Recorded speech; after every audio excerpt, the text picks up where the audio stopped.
마가복음 13장 5절에서 13절까지 한번 같이 읽어보도록 합시다. 5절에서 13절까지입니다. 읽읍시다. 시작. 예수께서 이르시되 너희가 사람의 미혹을 받지 않도록 주의하라. 사람이 내 이름으로 와서 이르되 내가 그러하여 많은 사람을 미혹하리라. 난리와 난리의 소문을 들을 때에 두려워하지 말라. 이런 일이 있어야 돼. 아직 끝은 아니니라. 민족이 민족을, 나라가 나라를 대적하여 일어나겠고 곳곳에 지진이 있으며 기근이 있으리니 이는 재난의 시작이니라. 너희는 스스로 조심하라. 사람들이 너희를 공의에 넘겨주겠고 너희를 회당에서 매질하겠으며 나로 말미암아 너희가 권력자들과 임금들 앞에 서리니 이는 그들에게 증거가 되려 함이라. 또 복음이 먼저 만국에 전파되어야 할 것이니라. 사람들이 너희를 끌어다가 넘겨줄 때에 무슨 말을 할까 미리 염려하지 말고 무엇이든지 그때에 너희에게 주시는 그 말을 하라. 말하는 이는 너희가 아니요 성령이시니라. 형제가 형제를, 아버지가 자식을 죽는 데에 내주며 자식들이 부모를 대적하여 죽게 하리라. 또 너희가 내 이름으로 말미암아 모든 사람에게 미움을 받을 것이나 끝까지 견디는 자는 구원을 받으리라. 아멘. 지금도 계속 비 오고 있죠. 좀 날씨가 계속 좀 안 좋네요. 언제 가을 온대요, 관사님?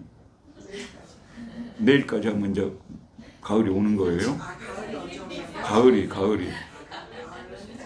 예? 몇도 안에도 며칠 동안 가야 싶다는 분 없으셔? 한 일주일 더 있어야 된다는 얘기예요. 이거 아직도 이게 날씨가 참 견디기가 쉽지 않은 것 같아요. 지금도 입고 있는데 되게 덥네, 더워요.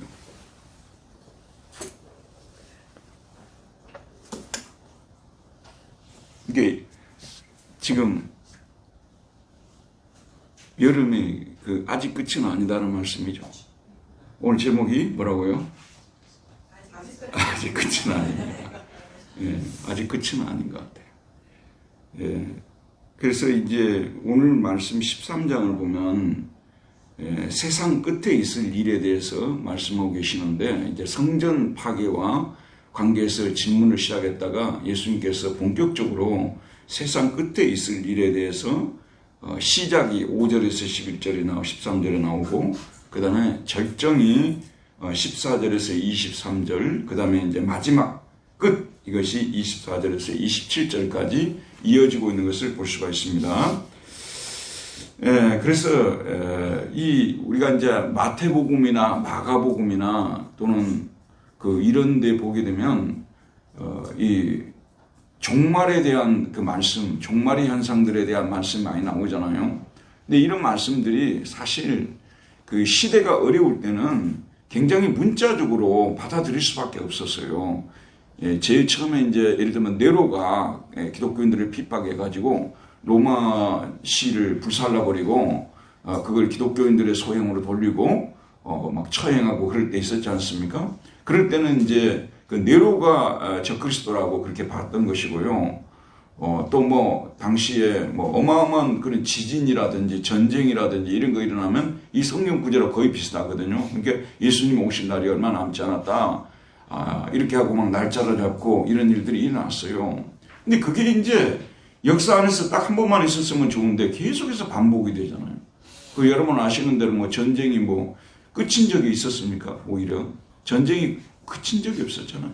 그럼 기근 안 일어난 적이 없었잖아요. 홍수 또 매번 일어났잖아요. 그럼 매번 이런 구절은 그러면 어떻게 되겠어요, 여러분? 그런 이단들은 지금도 이런 구절들을 가지고 자꾸 말세의 현상, 또 예수님 오실 날이 얼마 남지 않았다고 그러고 심지어는 날짜까지 잡고 그러는데 우리는 그렇게까지 이런 구절들을 그 역사의 그 연대기를 계산한다든지 문자적으로 이런 것을 해석한다든지 이렇게 하면 안 되고 이런 구절들을 읽으면서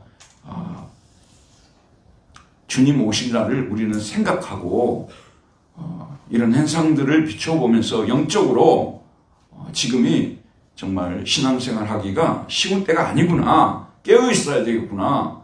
영적 각성을 하는 그런 구절들로 우리가 삼아야 되는 거지 이런 구절들 지금도 이단들이 부지런히 갖다가 사용하는 구절들이거든요. 굉장히 우리가 조심해야 될 일이에요.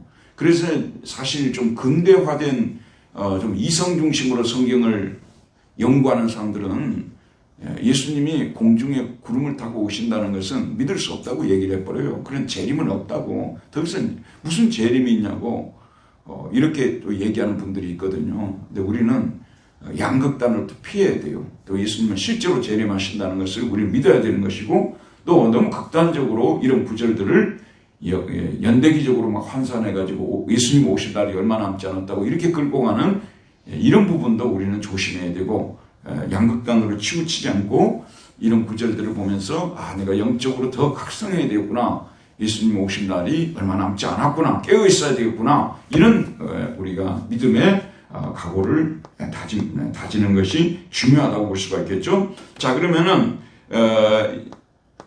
1번 한번 같이 읽어봅시다. 시작. 마지막 때에 신자는 무엇을 받지 않도록 주의해야 합니까? 5절을 한번 읽어봅시다. 5절, 13장 5절입니다. 시작. 예수께서 이르시되 너희가 사람의 미혹을 받지 않도록 주의하라. 이 블랙베트는요, 아주 이게 본다는 뜻인데 아주 자세히 살펴보라 그런 뜻이에요. 보기는 보는데 그냥 대충 보지 말고 자세히 살펴보라. 이게 뭔 말이냐면, 어떤 사람이, 여기서는 정확하게 원문을 번역하면 어떤 사람이 너희들을 미혹하지 않도록, 어떤 사람이 너희들을 혹시나 미혹할까, 그 사람이 혹시 여러분들을 미혹하는 사람인지를 조심히 보라 그런 뜻이에요. 이제 예를 들어 자 봅시다. 뭐 영적인 얘기를 성경 말씀 이런 얘기를 안 하는 사람들은 주위에서 볼 필요가 없죠. 근데 이분들은 진짜 목사님들이라든지 또는 선교사님들이라든지 혹은 신학자들이라든지 이런 사람들이 아주 성경에 근거해서 예수님이 오실 날이 얼마 남지 않았다, 그리고 구체적으로 언제쯤 될 것이다, 이런 얘기하는 사람들이 있을 때는 혹시 이 사람이 그 이단이 아닌가 아주 조심스럽게 우리가 살펴봐야 된다, 그런 말씀이에요. 알겠죠, 여러분? 영적인 얘기를 하지 않는 사람은 조심해 바라볼 필요가 없는 거죠. 그러나 이렇게 영적으로 보이는 사람들, 영적인 이야기를 하는 사람들, 이런 사람들을 조심해서 우리가 봐야 된다고 말하고 있어요. 자, 그 다음에 읽어봅시다. 미혹하는 사람들이 누구의 이름으로 왔다고 말하며 주로 하는 말이 무엇입니까? 6절.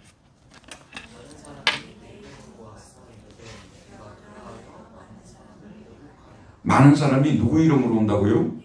내 이름은 누구요? 박종우의 이름으로? 내 이름입니까? 아니죠. 누구의 이름으로요? 예수의 이름으로 와서 이르되 내가 에고에임은 에고에임인데 히브리어로 예수님께서 내가 진실로 너에게 이르노니 할 때 있잖아요. 예수님께서 아주 즐겨 쓰이는 표현이 뭐냐면 에고에임입니다. 나는 양의 문이다, 또는 나는 선한 목자이다 할 때 에고에임이 항상 영어로 이제 우리 영어로 하자면 I am이라는 뜻이에요. I am. 예수님이 아주 즐겨 쓰는 표현이고, 그리고 예수님의 메시아됨을 그 권위를 강조할 때 쓰는 표현이 I am이라는 뜻이에요. 에고에임이 이런 표현을 쓴단 말이에요. 근데 이 사람들이 와가지고 자기 자신들이 신적 권위를 가지고 그냥 굉장히 말하자면 그 말씀을 전할 때 아주 권위가 막 이렇게 권위를 강조하는 거죠. 그러면서 자기 자신들이 바로 누구라고 하는 거죠? 하나님께서 보내신 메시아라고 이렇게 얘기를 하는데, 저는 몰랐는데 그 몇 년 전이에요. 그 TV를 보는데 지금 현대 그 유대 사회에 있잖아요. 이스라엘 어떤 거리에 가서 이 촬영팀이 촬영을 하더라고요. 거기에 보니까 그 사람들이 하는 얘기가 뭐냐면, 지금 이스라엘에도 자칭 메시아라고 하는 사람들이 300명도 넘는데요. 자칭 메시아라고 하는 사람들이 300명도 넘는다고요. 그게 우리가 확실하죠. 그 사람이 자기가 메시아인 것처럼 말하면 그 사람은 확실히 이단이라는 거. 그렇죠. 확실한 거예요, 이거요. 이게 그렇게 말하는 사람들이 많대요. 근데 우리나라는 그 몇 명일까? 우리나라는 몇 명일까요? 우리나라도 사실은 뭐 우리가 통계를 낼 수가 없죠. 근데 우리나라도 적지 않다는 거 알죠? 예컨대 이만희 씨가 자기를 보혜사 성령이라고 분명히 이야기했잖아요. 자기는 보혜사 성령님이시라고 얘기하니까 그렇죠. 예. 그리고 또 요즘은 조금 들어간 것처럼 보이지만 그 사람은 자기 아들이 한 명인데 그 아들을 수많은 성도들 앞에서 독생자라고 소개를 했잖아요. 예, 그게 이제 우리 아들입니다. 이렇게 소개하면 될 거 아니에요? 독생자라고 소개했다는 것은 뭐냐면 자기가 신이라는 얘기 아니에요. 말하자면 참 우리나라 그 성도님들이 그동안 신앙생활을 너무 잘못해가지고 너무 엉터리를 해가지고 이런 사람을 지금도 추종을 하고 심지어는 정치인들도 이 사람 심기를 건드릴까 봐서 눈치를 보는 이런 시대가 됐다는 것이 우리 기독교, 한국 기독교의 비극이죠. 자기 아들을 독생자라고 말했다는 건 자기가 신이라는 얘기와 같은 얘기 아니에요. 제가 그 얘기를 직접 들었거든요. 영상을 통해서 봤거든요. 이런 식으로 엉터리같이 하는 사람들을 지금도 추종을 하고 그리고 지금 언론에는 알려지지 않았지만 자칭 예수라고 말하는 사람들 이런 사람들이 적지 않다는 거 우리가 알고 있지 않습니까? 이게 말세의 징조야 이게. 말세의 징조예요. 지금 현재 이런 사람들이 제일 많은 나라가 어디냐 그러면 세계에서 우리나라가 제일 많잖아요. 그러면 한국 기도가 지금 망조가 들었다는 얘기야. 한국 기독교가 망조가 들었다는 얘기죠. 한국 기독교가 버틸 날이 얼마 남지 않았다는 것이죠. 물론 이 중에 남아있는 성도들이 있습니다만은 이 성도님들이 이런 사람들을 주의 깊게 봐야 된다 그 말이에요. 이런 사람들의 미혹을 받지 않도록 조심해야 된다는 말씀 아니겠어요. 근데 사실 이런 사람들이 출현하게 된 데는요. 기존 교회 성도님들도 어느 정도 책임이 있습니다. 왜냐하면 기존 교회 성도님들이 이 교회가 정말로 세상에서 고통당하고 슬퍼하고 소외된 사람들을 잘 받아들이지를 못하니까 이런 사람들이 와가지고 막 조금 사랑을 베풀어주고 막 이렇게 하다 보면 관심을 가져다주면 거기에 사람들이 빠지는 거예요. 여러분 아시다시피 한국에 그 이름 있는 뭐모 교회들 있잖아요. 강남에 이런 교회들 아무나 들어갈 수 있는 교회는 아니잖아요. 그런 사람들이 자기들끼리 모여가지고 일종의 사회적 계급 특권의식을 갖고 이렇게 신앙생활을 하다 보니까 세상에 소외되고 약한 사람들이 갈 교회가 없는 거예요. 그런 데는 못 가는 거예요. 그러니까 자기네들이 그런 식으로 사랑을 주고 막 이렇게 끄는 사람들한테 결국 빠지게 돼서 기존 교회도 많이 반성해야 될 부분이라고 저는 생각을 하거든요. 이단이 출현하는 데는 항상 정통교회가 올바른 생활을 하지 못할 때 이단들이 출현할 수 있다는 것을 우리는 알아야 되는 것이고 저희들도 항상 이런 부분이 혹시 나에게도 있지 않은가 이런 것을 돌아보면서 우리 자신에게 또한 영적으로 도전해 볼 수 있는 그런 기회가 되어야 된다는 말씀이 되는 것이죠. 자, 2번 한번 봅시다. 2번입니다. 같이 읽읍시다. 시작. 마지막 때에 어떤 소문을 자주 들을 것이라고 말합니까? 이럴 때 우리 신자는 어떤 태도로 보여야 합니까? 왜 그래야 합니까? 7절 보도록 합시다. 함께 읽읍시다. 난리와 난리의 소문을 들을 때에 두려워하지 말라. 이런 일이 있어야 돼. 아직 끝은 아니니라. 그러니까 난리와 난리의 소문, 전쟁이 난 거죠. 이런 소문이 막 나서 세상이 끝날 때가 됐다. 이제 세상이 끝인가 보다. 이번에 일어난 이 전쟁이 요한계시록에 소개되어 있는 아마겟돈 전쟁인가 보구나. 이런 얘기들을 막 사람들이 한다고 말이에요. 이런 소문을 들을 때 우리는 어떤 태도를 가져야 된다고 말하고 있어요? 결코 여기도 매라고 나왔어요. 이건 네버입니다. 결코 be afraid. 결코 두려워하지 말라. 결코 놀라지 마라. 이렇게 지금 말씀하고 있습니다. 우리는 이런 사실들을 성경을 통해서 알고 있어야 돼요. 이런 난리와 난리가 난다고 해서 곧 세상이 끝이다.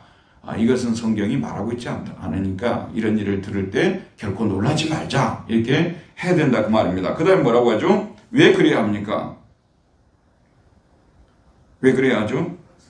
아직 끝이 아니기 때문이다. 알라, 우포, 아직이란 뜻이에요. 토텔로스, 아직 끝이 아니다. 텔로스라는 말이 히라보로 텔로스라는 말이 뭐냐면요. 텔로스가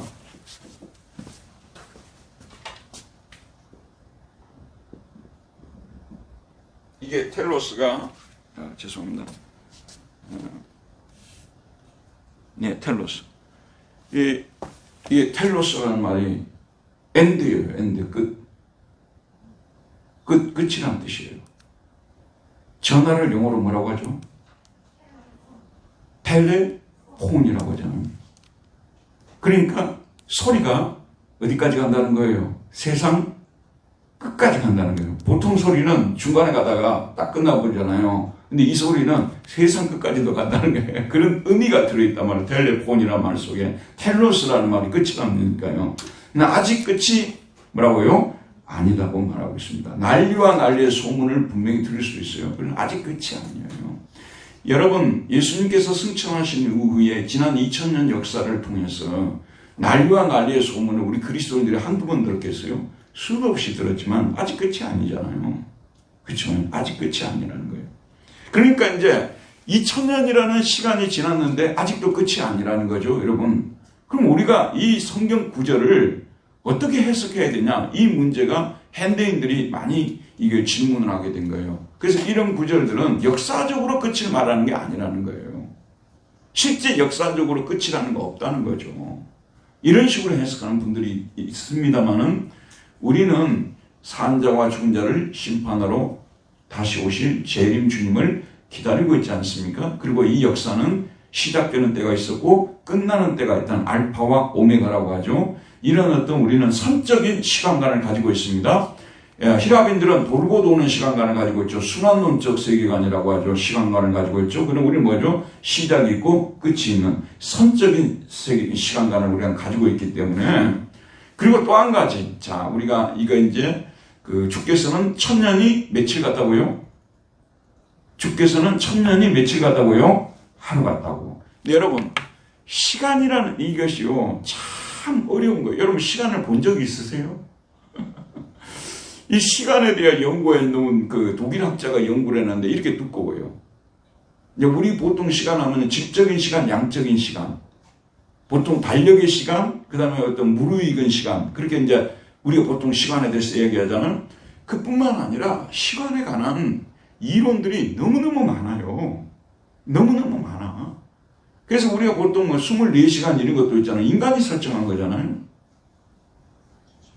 그래서 우리는 예수님이 왜 이렇게 더딜까 할 때 주께서는 1000년이 하루 같다는 것을 생각해야 되는 거예요. 우리가 볼 때는 어마어마하게 긴 시간이라고 볼 수가 있지만 하나님이 볼 때는 너무도 짧은 시간이라는 거예요. 그래서 우리 인류의 구원을 위해서 하나님께서는 더 많은 시간을, 우리가 생각할 때는 어마어마한 시간이지만 그런 시간을 더 부여하고 있다는 사실을 생각해야 된다, 그런 말씀이에요. 자, 그래서 우리 신자들은 이게 끝이 아니라는 생각을 가지고 두려워하지 말라, 그 말. 그래서 소문이 날 때 끝인가 보다 하면서 두려워해서 자기가 하는 일들을 막 스톱하고 데살로니가 교인들처럼 일도 안 하고 막 예수님 오신 날짜 잡고 막 기다리고 그런 일들이 실제 데살로니가 교회에서 일어났지 않습니까? 그러지 말라고 말. 아직 끝이 아니라고 말하고 있습니다. 그 다음에 몇 번입니까? 3번. 자, 읽읍시다. 그때에는 전쟁과 무엇이 있습니까? 이런 일이 일어나면 세상은 이미 끝난 것입니까? 8절 읽읍시다. 민족이 민족을, 나라가 나라를 대적하여 일어나겠고 곳곳에 지진이 있으며 기근이 있으리니 이는 재난의 시작이니라. 민족이 민족이 뭐죠? 지금 이제 나라와 나라가, 그러면 지금 러시아와 우크라이나가 지금 전쟁을 벌이고 있지 않습니까? 또 얼마 전에는 어디죠? 모로코에 지진이 났고 또 어디죠? 리비아에는 또 홍수가 나서 댐이 무너진 거예요. 홍수 나지도 않았는데 댐이 무너진 거예요. 그러니까 홍수가 나가지고 댐이 무너져가지고 지금 지난번 어제 뉴스에 보니까 한 3천 몇 명이 죽었다고 하는데 실제로는 뭐 10,000명이 거의 뭐 행방불명 됐다는 것까지 앞서서 10,000명이 다 죽었는데 이런 일이 지금 이제 얼마 전에 또 터키에서 작년 튀르키예라고 하죠. 작년에는 또 튀르키예에서 그런 또 지진이 일어났고 끝이 없지 않습니까? 자, 그리고 여기 8절이죠. 민족이 민족을, 나라가 나라를 대적하여 일어났고 곳곳에 지진이 있으며 기근이 있으니 이는 재난의 끝이라고, 아니면 시작이라고요? 시작이라고 말하는 것입니다. 재난의 시작이다. 아직 이런 것들을 바라볼 때 끝이구나 이런 생각 갖지 말라는 그런 말씀입니다. 그 다음에 4번. 자, 4번 문제를 읽읍시다. 우리는 마지막 때에 특히 사람을 조심해야 합니다. 왜냐하면 사람들이 우리를 공회에 넘겨주고 회당에서 매질하기 때문입니다. 또한 우리 신자들은 그런 사람들 때문에 어떤 사람들 앞에 서게 됩니까? 어떤 목적으로 우리가 그들 앞에서 서야 됩니까? 자, 봅시다. 9절 말씀입니다. 읽읍시다. 시작. 너희는 스스로 조심하라. 사람들이 너희를 공회에 넘겨주겠고 너희를 회당에서 매질하겠으며 너희가 권력자들과 임금들 앞에 서리니 이는 그들에게 증거가 되려 함이라. 여기 보면 첫 번째가 뭐냐면요. 너희들은 너희 자신들을 자세히 살펴보아라. 저는 이 히라고는 그렇게 돼 있어요. 블레페테 힘에 있어. 너희들은 해 아우투스라고 하는데 너희 자신들을 조심해서 살펴보라고 하는데 저는 이 구절에서 은혜를 받았어요. 여러분 사실 이단에 빠지는 사람들을 보게 되면요. 자기 자신들이 어떤 사람들인지를 살펴보지 않고 그냥 신앙이 좋은 사람들이었다고 자기 자신들을 인정하고 갔던 분들이에요. 그러니까 우리도 우리 자신들이 이런 이단들이 우리를 이렇게 미혹할 때 혹시나 넘어갈 수 있는 그런 사람들은 아닌지 우리 자신들을 살펴봐야 돼요. 제가 이 교회 사역을 하면서 이단에 빠지는 사람들, 신천지에 빠진 사람들 직접 봤거든요. 근데 그 사람들의 평소 생활을 보게 되면 진짜 이 사람들이 뭐냐면 굉장히 열등의식이 강한 사람들이에요. 그러니까 열등의식이 너무 심한 사람들이에요. 그러니까 자기 자신에 대해서 만족을 못하는 사람들이에요. 이런 분들 보게 되면. 그리고 성격적으로 뭐 시기심이나 탐욕이나 이런 게 좀 강한 사람들이에요. 제가 그때 명예심이 좀 강한 사람들이고 자기가 교회 다니면 되는데 자기 자신에 대해서 막 사람들이 알아주지 않는다고 명예심이 너무 강한 거예요. 이런 분들이 이단에서 막 이렇게 꼬여가지고 자기 자신들을 막 높여주고 막 이렇게 막 높은 자리에 앉히고 하면 이 사람들이 그냥 거기에 빠져드는 거예요. 그러니까 이단에 빠지는 사람들 자신들도 문제가, 이단 교주만 문제가 있는 게 아니에요. 빠지는 사람들도 평소에 문제가 있는 사람들. 여러분, 하나님 안에서 말씀으로 우리는 먼저 치유를 받아야 돼요. 우리가 세상 모든 것보다 존귀한 사람들이 되었다는 거, 우리가 하나님의 백성이 되었다는 거, 하나님의 아들이 되고 딸이 되었다는 이 특권, 영광, 이런 것들에 우리 자신들이 정말 자부심을 가질 수 있는 사람들이 되어야 돼요. 세상적으로 비교해 봤을 때 우리는 그들과 여러 가지 면에서 부족한 것들이 많다고 하더라도 우리가 영적으로는 하늘에 안침받은 사람들이고 이미 우리는 육은 여기에 있지만 영은 하늘에까지 드나드는 사람들 아니에요? 하늘나라까지 드나드는 그렇게 높임을 받은 하나님의 자녀가 되는 권세를 가진 사람들이라는 거. 그래서 이런 데에 대해서 자부심을 나는 가지라고 말하고 있어요. 제가 지금까지 열등의식을 막 가진 사람들이 일을 많이 쳐요. 열등의식이 너무 심한 사람들이 나중에서 큰일을 주로 치거든요. 그래서 저는 이제 독일에 있을 때 공부하러 오신 분들이 많거든요. 근데 공부하러 오신 분들한테 내가 부탁을 해요. 좀 이렇게 공부를 좀 할 수 있는데 자꾸 돌아가려는 분들이 있어요. 싸가지고 돌아가는 분들. 내가 그런 분들한테 데려다 놓고 꼭 이야기를 해요. 당신 지금 여기에서 이거 뚫고 나가지 못하면 나중에 두고두고 후회할 것이고 심지어는 마음속에 상처까지 될 수가 있으니까 끝까지 좀 밀고 나가서 이걸 하라고 하거든요. 근데 우리는 사실 원래 이런 박사과정 이런 거 하지만 이 사람이 능력이 출중해서 받아보는 게 아니에요. 여러분 그거 잘 알아야 돼요. 끝까지 버텨서 받아보는 거예요. 대표적으로 누구요? 끝까지 버텨서 받아오는 건데 저보다 훨씬 더 유능한 분들이요. 대표적으로 이름만 써서 죄송합니다만 진중근 씨하고 그다음 유시민 씨는 저보다 훨씬 유능한 분들이에요. 나는 그분들하고 지금도 말을 가지고 그분들하고 게임이 안 돼요. 정말 똑똑한 분들. 난 진중근 앞에서 설교도 한 사람이거든요. 옆 교회 다니는데 내가 그 교회 목사님한테 설교를 했는데 옆에 있는 분이 집사님하고 이분이 그 유명한 진중근 씨라고 저를 소개해 주더라고요. 똑똑한 분이에요. 그 서울대 미학과 나와가지고 그 베를린 자유대학에 그 당시 다니고 있었거든요. 그런 분들 솔직히 훨씬 더 똑똑한 분들이에요. 저분은 저 비교도 안 돼요. 인정해요. 제가 인정할게요. 인정하는데 문제는 저는 끝까지 버텼잖아요. 근데 이분들은 너무 여기서 콜이 많으니까 한국에 콜이 너무 많은 거야 이분들이. 그러니까 중간에 그만두고 나와버린 거 아니에요. 참 그래요 여러분. 유능하다고 하는 게 아니에요. 근데 문제는 뭐냐면 이런 분들은 어느 정도 워낙 유명한 분들이기 때문에 이미 자기 자신의 삶에 대한 보상을 받았기 때문에 열등의식이 없다고 말해요. 근데 할 수 있는데 많은 분들이 중간에 포기해버려요. 그래서 나중에 나가서 뭐냐면 그 한 사람들이 막 뒤에서 욕하는 거예요. 자기도 할 수 있었던 사람인데 안 하고 나중에는 한 사람들 뒤에서 계속 비판하고 욕하고 그래가지고 막 학위를 받았니 어쩌니 막 이런 얘기한다. 그래 나는 그럴 수 있기 때문에 지금도 저는 많은 그 후배들 상담을 하잖아요. 그럼 뭐냐면 좀 똑똑한 애들 있으면 너 빨리 해라고. 그래 남 욕하지 않고 다닌다고. 너 그렇지 않으면 맨날 뒤에서 남 욕하고 다니니까 빨리 가서 무슨 학위라도 하라고. 제가 그렇게 충고를 합니다. 그 뭐냐 그러면 사람이 할 수 있는데 못하고는 그것이 나중에 상처가 돼가지고 결국은 자기 자신을 괴롭히고 심지어는 또 남을 괴롭히거든요. 이런 식의 사람이 종교 생활에 기여하잖아요. 들어오잖아요. 그러다 보면 종교인이 되게 되면 이게 뭐냐면 이단에 빠질 확률이 엄청 커져버려요. 실제 제가 그런 것을 목격을 했어요. 경험을 했어요. 아, 이렇게 열등의식이 심한 사람들이 결국 이단에도 빠질 수 있는 거구나. 성격이 또 심히 모난 사람들이 있어요. 원만하지 않고. 이런 분들도 역시 이단에 빠질 가능성이 되게 큽니다.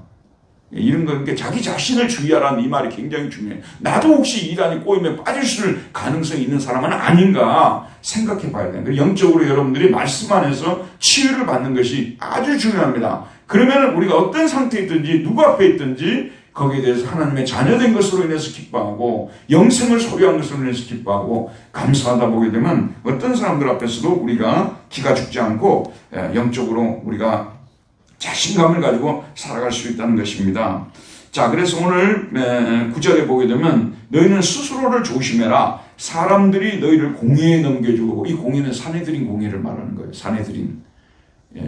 이게 오늘날로 말하자면 그 이스라엘의 국회죠. 거기에 넘겨줄 거고, 그 다음에 너희를 어디에서 매질한다고요? 시나고게 회당에서 데려다가 매질을 할 것이라고 말하고 있어요. 나로 말미암아 너희가 권력자들과 임금들 앞에 서리니, 권력자들과 임금들 앞에 서리니. 참 재밌는 건 뭐냐면요, 사도 바울이 결국은 그 권력자들과 임금들 앞에 서잖아요. 누구 때문에 서요? 이 말씀대로 그냥 예수님 때문에 실제 그렇게 섰어요. 제가 이 종교개혁을 전공했잖아요. 마틴 루터라는 사람이 칼 5세. 여러분 이제 그 칼 5세가 있거든요. 칼 5세. 프라하에 가게 되면 다리 놓은 사람 있잖아요. 그 사람은 칼 4세예요. 그 다음에 이제 그 이후에 나온 사람 칼 5세인데, 이 칼 5세. 그 당시에는 이 칼 5세가 유럽을 다 다스렸잖아요. 이게 루터라는 이단자가 있다고 해가지고, 결국은 이제 칼 5세 앞에서 보름스에 끌려가가지고, 보름스, 아주 영어로 웜스라고 하는데, 독일어 발음 보름스입니다. 하이델베르크 옆에 있어요. 보름스에 끌려가가지고, 그래서 신문을 당하잖아요. 루터라는 사람은 광부의 아들로 태어났고, 물론 공부를 잘해가지고 교수가 되긴 됐습니다만은, 황제 앞에 선다는 것은, 이 황제는 그냥 독일 왕이 아니라 유럽 전체를 다스리는 황제를 말하는, 그 황제 앞에 어떻게 섰겠어요? 예수님 때문에 선 거 아니에요? 그럼 왜 거기다 하나님께서 세우실까요? 오늘 말씀이 나오죠? 이는 그들에게 뭐가 되기 위해서요? 증거가 되게 하려 하십니다. 예수님 때문에 그 앞에 서서, 결국은 루터 사건은 결국 누구 때문에요? 예수님 때문에 거기에 나오게 됐기 때문에, 만약에 그가 예수님이 진정한 하나님이시라는 것을, 또 예수를 믿음을 통해서만 우리가 구원을 받을 수 있다는 이 진리를 전하지 않았다면 그 앞에 설 수가 없었던 거죠. 결국 그 앞에 섬을 통해서 그 진리가 증거되고, 그가 전하는 예수 그리스도가 증거되도록 하기 위해서 그 자리에 서게 된다는 그런 말씀이 되는 것이죠. 자, 이렇게 됩니다. 자, 그 다음 몇 번입니까? 5번을 읽읍시다. 5번입니다. 시작. 말세의 현상 중 하나가 무엇이 땅끝까지 증거되는 것입니까? 10절입니다. 읽읍시다. 시작. 또 복음이 먼저 만국에 전파되어야 할 것이니라. 여기 보면 유앙겔리온, 복음이, 이거는 케르크스엠나, 이건 뭐냐면 영어로 프리치입니다. 전파되는 거죠. 알려질 것이라는 말씀입니다. 언제 어디까지요? 만국에, 그러니까 모든 이방인들에게 전파될 것이라고 말하고 있어요. 이게 시작이에요. 시작. 끝이 아니고, 이게 지금 이런 일들이 일어날 때 세상 심판이, 마지막 종말이 시작이 되었다는 증거라는 거죠. 근데 지금 현재 복음이 지금 어디까지 전파됐을까요? 전 세계의 복음이 전파되지 않은 나라들이 아직도 많죠. 그렇기 때문에 엄밀한 의미에서 성경 말씀에 기초해서 말씀드리면, 이제 겨우 뭐라는 거죠? 시작 지점에 지금 들어와 있다는 거죠. 이단들이 말하는 것처럼 마지막 지점에 들어와 있는 것이 아니라 시작 지점에 들어와 있다는 거예요. 그리고 이제 우리가 이스라엘 백성들이 있잖아요. 진짜 마지막이 되게 되면 이스라엘이 대거 회심하고 돌아오는 현상이 일어날 것이라고 말하고 있는데, 지금도 이스라엘 땅에서 복음을 많은 선교사님들이 전하고 있지만 예수 믿는 사람들이 아주 소수잖아요. 믿는 사람이 있어요. 저도 이 페이스북 친구 중에 그 여자 선교사님인데 이스라엘에서 지금 사역하고 있거든요.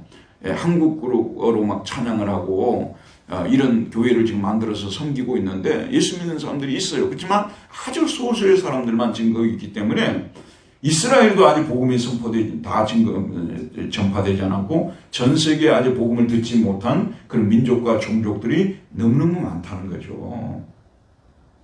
여러분, 세계 테마 여행 이런 거 보잖아요. 그래서 이제 부족들이나 종족들 막 이런 사람들 막 소개하는 거 보잖아요. 솔직히 뭐 삼위일체를 그 사람들이 알겠어요. 뭐 예정이 무엇인지 알겠어요. 섭리가 무슨 말인지 알겠어요. 저는 참 그런 걸 보면서요. 어떻게 저들이 정말 예수님을 영접할 수 있을까? 참, 정말 만약에 그들이 예수님을 영접했다면 이거는 인간의 노력으로 될 수가 없는 일이라고 저는 생각해요. 진짜 성령의 능력으로 되어지는 거예요. 그래서 선교사님들이 만약에 어떤 인간의 힘으로 그들을 복음화시키려고 한다면 절대 복음화 못 시킬 것 같아요. 성령께서 역사해서 그들로 하여금 예수를 믿게 만들고, 그러니까 이게 되는 거거든요. 저도 좀 우리가 보통 쓰는 말로 10년만 젊었으면 진짜 선교지로 좀 가고 싶은 마음이 많이 있어요. 왜냐하면 아직도 예수님을 영접하지 않은 사람들이 이 세상에 너무나 많기 때문에 오늘 말씀에서 이런 복음을 온 세상에 전파되어야 할 것이니라 말씀하고 있죠. 자, 그 다음 몇 번입니까? 6번입니까? 읽읍시다. 시작. 사람들이 우리 신자들을 끌어다가 넘겨줄 때에 무슨 말을 할까 미리 염려하지 말고 무엇이든지 그때 너에게 주시는 그 말을 해야 합니다. 그 이유가 무엇입니까? 11절입니다. 사람들이 너희를 끌어다가 넘겨줄 때에 무슨 말을 할까 미리 염려하지 말고 무엇이든지 그때에 너희에게 주시는 그 말을 하라. 말하는 이는 너희가 아니요 성령이시니라. 자, 이제 그러다가 막 신문을 하게 되면은 이때 내가 무슨 말을 할까? 우리가 그 당사자가 되어 본다면 진짜 이런 고민이 있을 것 같아요. 우리를 만약에 데려다가 신문할 것 같으면, 예를 들면 주기천 손영원 목사님 같은 분들 데려다가 신문을 할 것 같으면 무슨 말을 할까? 미리 말하지 말라고 오늘 말씀하고 있어요. 왜냐하면 그때에 우리가 무슨 말을 해야 할지를 누가 말해 주신다고요? 우리 안에 계신 성령님께서 말씀해 주신다는데, 진짜 성령님께서 말씀해 주신다는 사실이 역사적으로도 확인할 수가 있어요. 여러분, 서머나 교회의 순교자 하게 되면 누가 떠오릅니까? 폴리갑이라는 사도 요한의 제자예요. 사도 요한의 제자. 이 사람이 지금 터키에 서머나 있잖아요. 이 서머나는 이스탄불에서 이제 밑으로 비행기로 1시간 정도 타고 내려가면 지금도 그 서머나가 있잖아요. 제가 지난번 이스탄불 갔을 때 거기 한번 갔다 오려고 했는데 비행기로 1시간 반 정도 걸리더라고요. 소아시아 7교회 거기 이제 여행들을 많이 가잖아요. 한번 가볼까 했는데 솔직하게 말씀드리면 게을러서 못 갔어요. 또 몸이 피곤할까 봐서 쉬러 갔는데, 그리고 뭐 그냥 인터넷에 등장하는 사진 몇 장 등장하는 것이 거의 다니까 실제로 남아있는 게 별로 없으니까 또 그거 보자고 거기까지 가야 되나, 아니면 터키 여행을 아예 다 해버리든지. 장로님은 다 하셨죠. 터키요. 그 감동이 되죠. 그런 데 가시면요. 저는 거기는 못 가보고 그냥 이스탄불만 갔다 왔는데, 거기 이제 서머나 그 순교자 폴리갑이 참 위대한 말을 남겼어요. 내가 지금이라도 그 당시 이제 성경을 앞에다 대놓고 내가 지금이라도 이 성경을 밟으면 내가 너를 살려주마. 그때 그 이방인 그 아주 그 총독인지 누군가 그렇게 권위를 가진 사람이 이야기를 했던 거예요. 근데 폴리갑이 그때 무슨 얘기를 하냐면 나는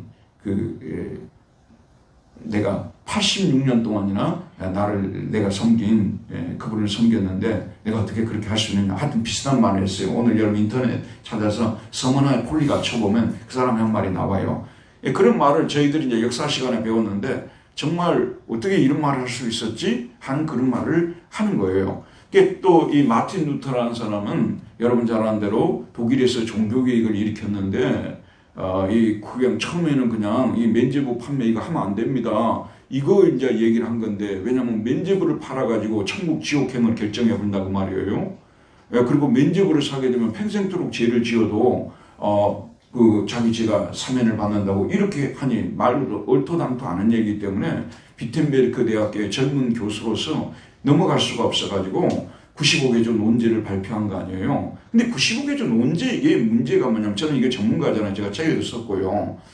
그런데 이 95개조 논제가 면죄부 판매한 것만 비판해갖고 루터가 문제가 됐던 건 아니에요. 왜냐하면 그 전에 그 교회 안에서 교회를 갱신하고 싶은 사람들이 면죄부 비판 많이 했거든. 한번 생각해 보세요.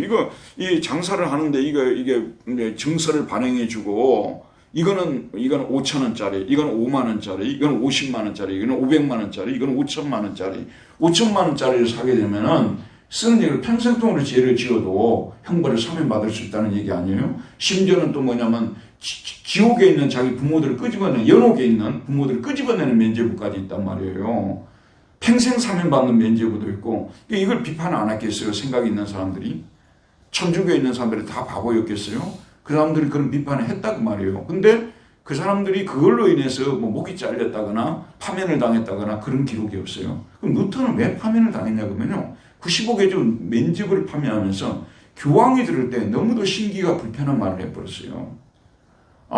성 베드로 성당 짓는 것 때문에 이야기를 했는데, 로마에 가면 베드로 성당 있잖아요. 그걸 짓는데 가난한 사람들의 살 가죽을 이걸 벗겨가지고 이걸로 짓지 말고 유럽에서 가장 부자인 당신 돈으로 지으면 안 되냐고.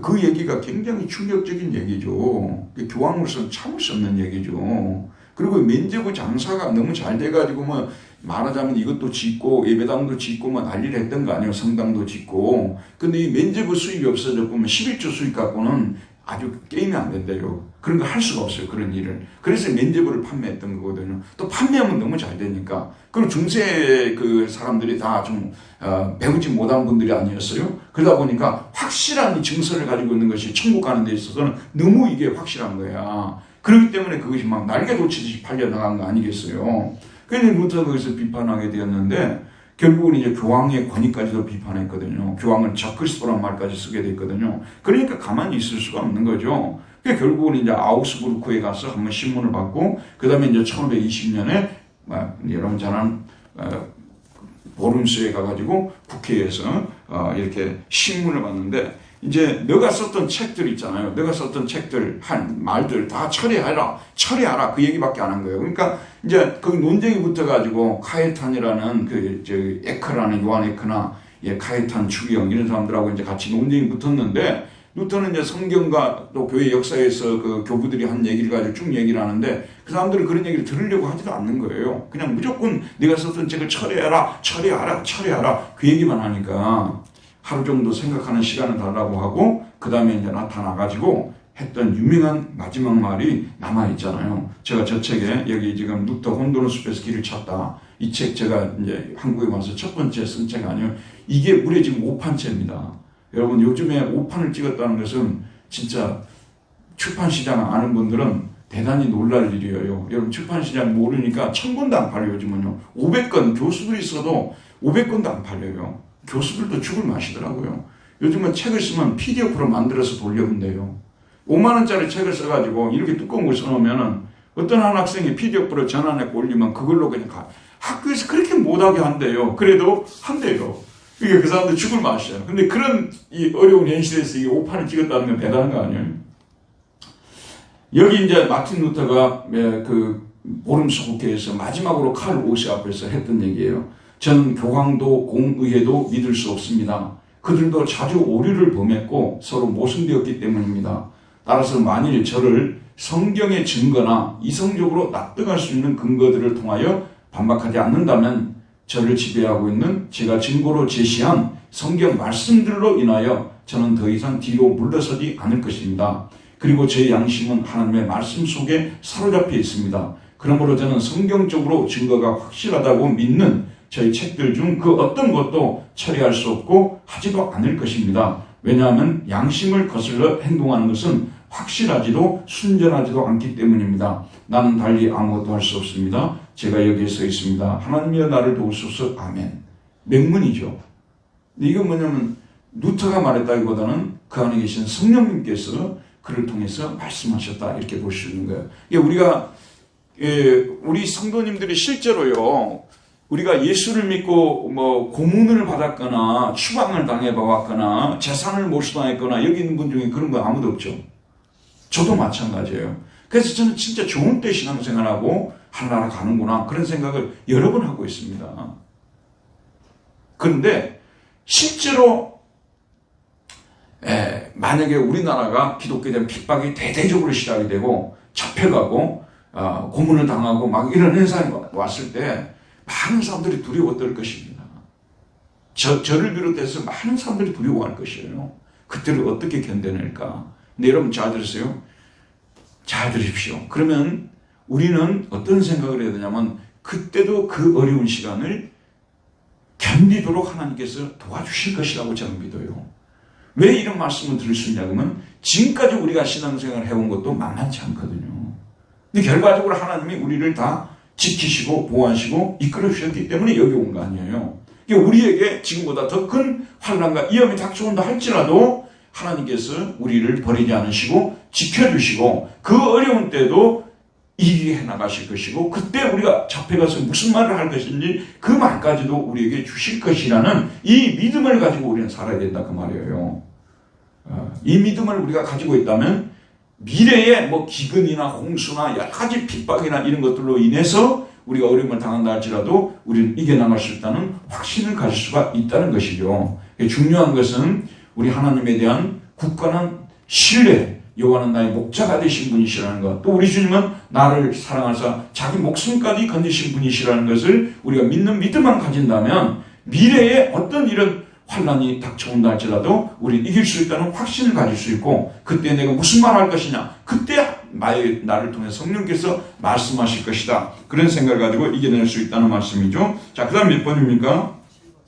7번입니다. 시작. 마지막 때에는 형제가 형제를 아버지가 자식을 죽는 데에 내주며 자식들이 부모를 대적하여 죽게 하는 일이 일어납니다. 더 나아가 우리 신자들은 예수님의 이름으로 말미암아 모든 사람에게 미움을 받게 됩니다. 하지만 그때 어떤 태도를 가져야 됩니까? 12절과 13절 읽읍시다. 시작. 형제가 형제를 아버지가 자식을 죽는 데에 내주며 자식들이 부모를 대적하여 죽게 하리라. 또 너희가 내 이름으로 말미암아 모든 사람에게 미움을 받을 것이나 끝까지 견디는 자는 구원을 받으리라. 실제 이런 일들이 역사 속에서 많이 일어났어요. 형제가 왜냐하면 그 집에 예수 믿는 사람 한 사람이라도 있으면 가족을 다 죽이겠다. 그러면 자기가 살려고 형제를 내놓을 수 있는 이런 일들이 벌어질 수 있었던 것이고요. 아버지가 자식을 죽는 데에 내주며 자식들이 부모를 대적하여 죽게 하리라. 이거는 이슬람 지금 이제 권에서 신앙생활하는 기독교 신앙을 받아들인 이런 가정들에서 실제로 일어나고 있고 그래서 그 사회에서 완전히 추방이 돼가지고 가족관계도 무너지고 이런 일들이 실제 일어나고 있는 사실 아닙니까? 또 너희가 내 이름 말미암아 모든 사람에게 미움을 받을 것이나 이게 지금 저희들은 예수를 믿는다는 것 때문에 모든 사람이 미움을 받는 그런 상태는 아니죠. 그러나 역사 속에서 실제 이런 일들이 있었어요. 모든 사람들에게 미움을 받는 심지어는 사도 바울도 모든 사람에게 구경거리가 되었다고 자기 자신을 그렇게 말하거든요. 바울이 지나가게 되면 그야말로 그냥 전염병 걸린 사람, 문둥병 환자가 지나가듯이 지나갈 때 그 해모를 드러내듯이 그런 해모를 드러냈던 그런 사람들이 이미 바울 서신에도 나오고 사도행전 같은 데 나오지 않습니까? 모든 사람에게 미움을 당할 것이나 이런 말씀입니다. 여러분, 그러면 이런 일들이 부분적으로라도 오늘 우리 현대인들의 삶 속에 그리스도인들의 삶 속에 안 일어나는 줄 아십니까? 어떤 가족에 누군가가 예수를 믿기 시작하게 되면요. 그 가족들 전체가 안 믿는 가족일 경우는 쟤 예수를 왜 믿는지 모르겠다. 안 믿으면 좋겠다. 이런 생각을 가져요. 말은 안 하지만 이 모양 저 모양으로 간접적으로 힘들게 하는 이런 일들이 일어날 수가 있고 심지어는 예수 믿는 그것 때문에 나를 미워하는 이런 경우들도 실제 일어나거든요. 지금도 전혀 없는 것은 아니에요, 여러분.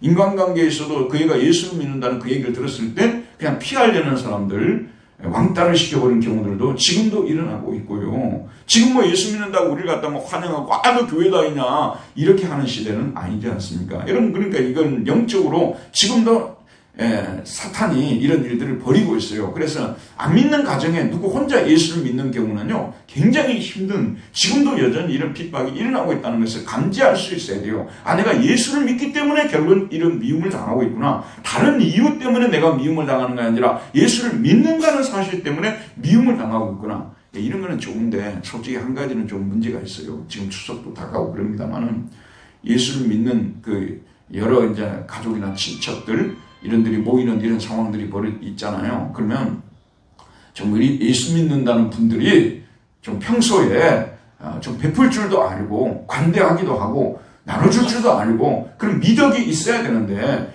예수 믿는 사람들이 돈을 더 발치고 예수 믿는 사람 더 인색하고 이래가지고 전도가 안 되게 하는 가정들도 있다는 거예요. 참 가슴 아픈 일이죠. 근데 실제 이런 분들이 또 있어요. 그래도 또 교회 가면 권사님이고 교회 가면 또 막 아주 직분을 맡아가지고 열심히 또 교회 생활 한다 그 말이에요. 그런데 이분들이 여러 가족이나 친척들과 그런 관계 속에서는, 친구들과 관계 속에서는 정말로 인색한 사람으로, 이런 사람으로 비춰지고 있다고 말이에요. 이거는 참 심각한 일입니다. 근데 우리가 이럴 때는 이런 말씀을 적용을 시키면 안 되고요. 우리가 정말 그들에게 베풀고 그리스도인으로서 정말 아름다운 모습을 보여줬는데도 불구하고 왜 저 사람은 나를 그렇게 미워하는지 모르겠다 할 때는 그 이유가 뭐냐면, 그 이유가 뭐겠어요? 결국은 이 신앙 때문에 그러는 거예요. 신앙 때문에. 다른 이유가 아니라 신앙 때문에 그러는 것입니다. 언제든지 우리는 진리를 쫓아갈 때는요, 들어보세요. 모든 사람이 다 나를 갖다 좋다 할 때는요, 참 선지자가 아니라고 했어요. 복음을 전하는 저도 마찬가지입니다. 제가 복음을 전하나요? 어떤 사람들이 좋다고 해요. 내가 전하는 복음이 진짜 올바른 복음이라고 믿고 따르는 분들이 계시거든요. 근데 어떤 사람들은 내가 전하는 복음을 죽으라고 싫어해요. 왜 그렇게 싫어하는지 몰라요. 죽으라고 싫어하거든요. 왜 그러냐면은 내가 전하는 복음 자체가 싫은 거야. 내가 전하는 복음 자체가 싫은 거거든요. 그래서 하나님의 종들은 모든 사람에게 다 환영을 받을 수가 없어요. 여러분도요, 여러분 복음 전하는 분들은 아니지만 성도님들도 마찬가지예요. 여러분들 중에서 어떤 사람들이 제가 예수 믿기 때문에 좋다는 사람도 있지만 예수 믿는다는 그 사실로 인해서 너무너무 싫어하고 왕따시켜버리고 이런 사람들도 있을 수 있다는 것을 항상 생각하면서 가야 돼요. 그리고 여러분 정체성의 문제에 있어서는요, 아낌없이 주저없이 여러분들이 예수 믿는 사람을 고백해야 돼요. 왜냐하면 그래야 여러분들이 나중에 그 사람들을 얻을 수가 있어요. 여러분들 흐리멍텅해버리고요, 대충 넘어가잖아요. 물에 물 타는데 술에 술 타는데 가잖아요. 나중에 여러분 버림받아요. 소금이 그 맛을 잃으면 바뀌어 버려 밟힐 뿐이라고 말했지 않습니까? 지금까지 기독교 역사도 마찬가지예요. 항상 정체성이 불분명했을 때는 기독교가 결국 다 버림받아 버리는 거예요. 정체성을 확실하게 해야 되는 거예요. 예수님이 하나님의 아들이시라고 분명히 고백해야 되는 거예요. 사도신경의 내용을 분명히 고백할 줄 알아야 되는 것이고요. 예수를 못 믿게 하는 이것에 대해 나는 참을 수 없다는 얘기를 분명히 얘기해야 되는 것이고요. 그렇게 할 때 나중에 자기도 살아남지만 그렇게 핍박했던 사람들도 건져낼 수가 있는 거예요. 여러분 대충 자기 정체성을 숨기고요, 흐리멍텅하게 가지고 이래도 좋고 저래도 좋고 하잖아요. 나중에 사람들이 다 너는 짜가라고, 이 평화시장에 가면 짜가라고 있어요. 짜가라고 말하면서 결국은 우리를 던져버리는 거예요. 자기 정체성을 확실하게 되면 결국은 모든 사람을 주변 사람 다 얻어요. 잠깐 동안 살기 위해서 우리가 주변 사람들 다 잃어버릴 길을 선택할 겁니까? 아니면 잠깐 동안 어려움을 겪더라도 주변 사람들 다 찾을 수 있는, 얻을 수 있는 그런 길을 우리가 선택해야 됩니까? 이거는 내가 지금까지 신앙생활 해보면서 얻은 결론이 무엇이냐면요, 진짜 믿음으로 살려고 할 때 하나님은 함께 하시고 길을 열어주세요. 피할 길도 주세요. 그냥 우리가 적당히 타협하고 나가잖아요. 그러면 결과적으로 우리만 결국 영적으로도 손해볼 뿐만 아니라 모든 걸 다 잃어버리게 만드는 것이, 이것이 영적 세계에서 법칙이라는 사실을 깨닫고 정체성을 더욱더 분명하게, 핍박이 오면 올수록 정체성을 더 분명히 하라고 저는 말씀을 드리고 싶습니다. 자, 그때 미움을 받는 자는 끝까지 견디는 자는 구원을 받으라. 이제 마지막으로 한 가지만 말씀을 드리고 마칠게요. 자, 그러면 이 가지 끝까지 견디는 자는 뭘 받는다고 되어 있어요? 구원을 받느니라. 그러면 끝까지 못 견디는 자는 뭘 못 받는다는 거죠? 구원을 못 받는다는 거죠. 그럼 구원을, 우리가 받은 구원을 잃을 수도 있다는 말이 성립해요? 성립하지 않아요? 이 성경 말씀대로 보자면 끝까지 견디는 자만 구원을 받는 거 아니에요. 끝까지 못 견디는 자는 결국 못 받는 구원을 못 받는다는 얘기 아니겠습니까? 그래서 이 성경 해석의 문제가 여기에 등장하고 있어요. 이런 구절들이 성경에 적지 않게 나오거든요. 그럼 우리가 뭐냐면 예수를 오랫동안 믿어도 핍박이 오고 환난이 오면 구원을 내가 잃어버릴 수도 있는 거구나 이렇게 생각할 수 있어요. 이해하겠죠? 실제로 어떤 교파들은 감리교라든지 일부의 교파들은 그렇게 가르쳐요. 이렇게 가르쳐요. 구원은 언제든 잃을 수 있다고 가르쳐요.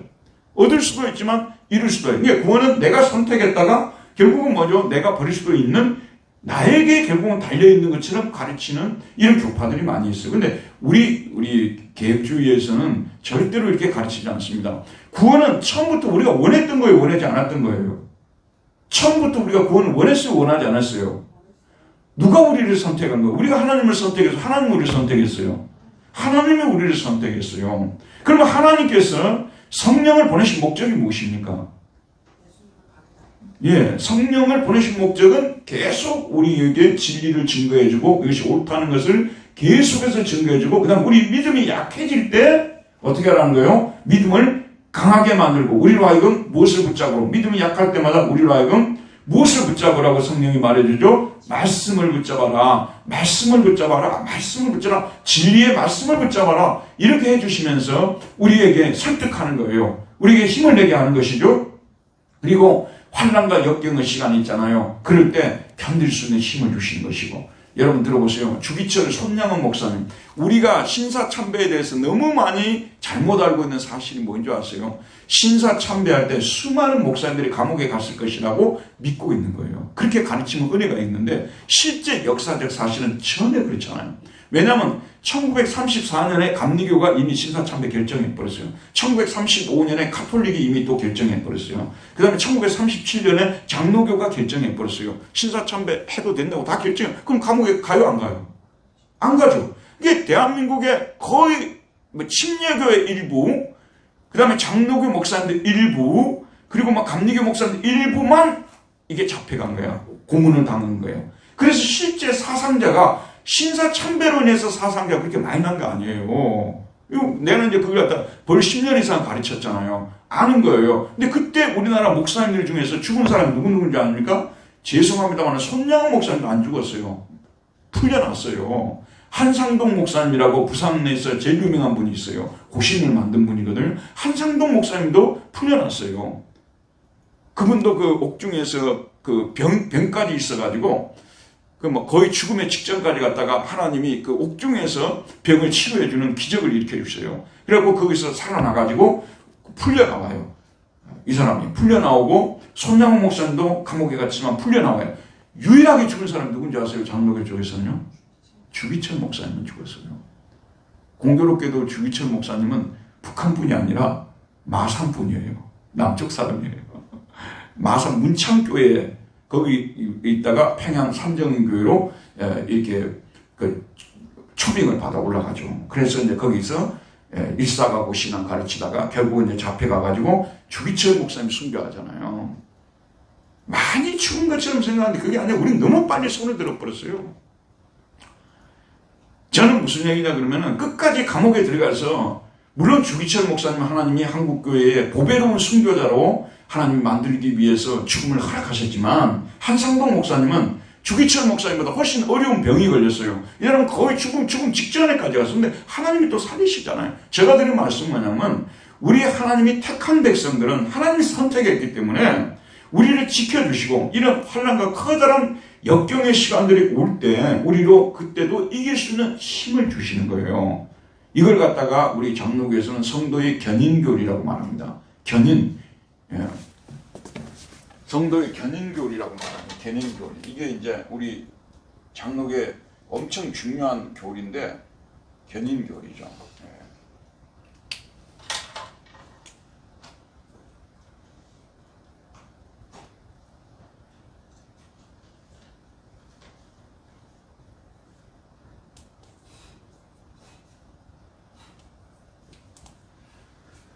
퍼스비어 이게 지금 여기에 조금 맞는지 모르겠어요.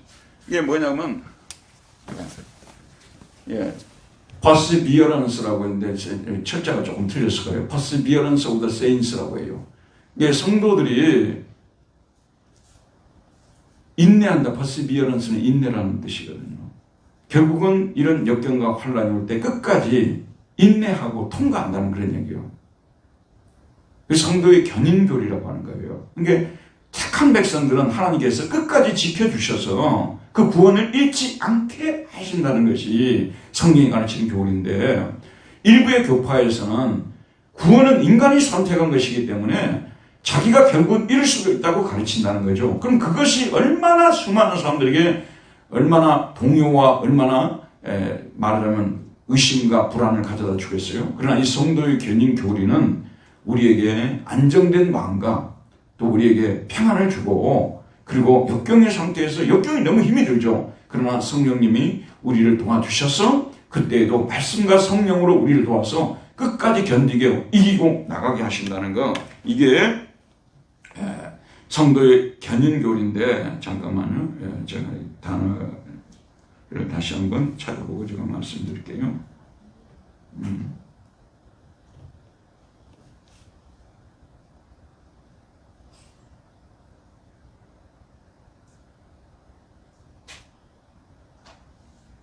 누가 찾았어요?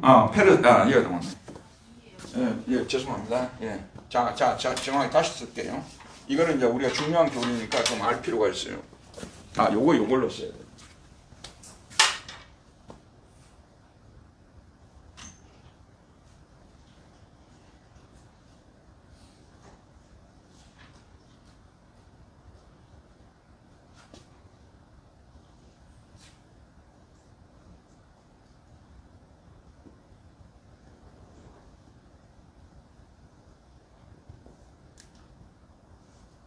이렇게 돼 있어.